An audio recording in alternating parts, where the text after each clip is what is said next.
Bonsoir les amis, voilà, on se retrouve pour la deuxième fois aujourd'hui. C'est une personne donc, qui m'explique qu'elle a rebobiné deux fois son alternateur de son groupe électrogène et que c'est à nouveau l'alternateur qui a grillé.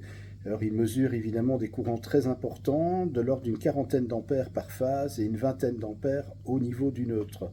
Bah, il faut voir si le bobinage est bon, si tu es sûr d'avoir fait au niveau de la valeur ohmique, etc., et tous les tests que tu as fait assez de spire, etc., à ce moment-là, il faut peut-être voir plus au niveau de la consommation. Peut-être que ton groupe électrogène est surchargé, que tu le charges trop. Et donc, effectivement, ben, ça démolit, ça détruit le bobinage, hein, ça détruit les enroulements. Et donc, il faut voir de ce côté-là.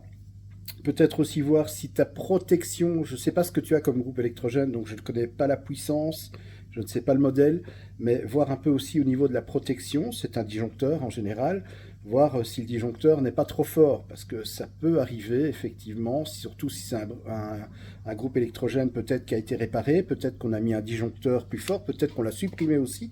J'ai déjà vu ça, hein, un groupe électrogène sans disjoncteur, et là à ce moment-là on tire, et à un moment donné, ben, l'alternateur finit par lâcher. Donc peut-être voir par rapport à la puissance de ton alternateur, de ce qu'il peut donner, de mettre un disjoncteur adapté, évidemment, ce qui va déjà le protéger. Et au cas où tu surchargerais le circuit, eh bien à ce moment-là, c'est ton disjoncteur, la partie magnétique, qui réagirait et qui empêcherait ainsi ton alternateur de griller. Voilà, à creuser, peut-être fait aussi des mesures ohmiques hors tension pour voir un petit peu si les valeurs sont normales au niveau de tes bobinages et voir un petit peu aussi si justement il n'y a pas trop de consommation, si tu ne tires pas trop, parce que forcément, si ton groupe électrogène est trop juste au niveau puissance, ben, là, l'alternateur il grille forcément.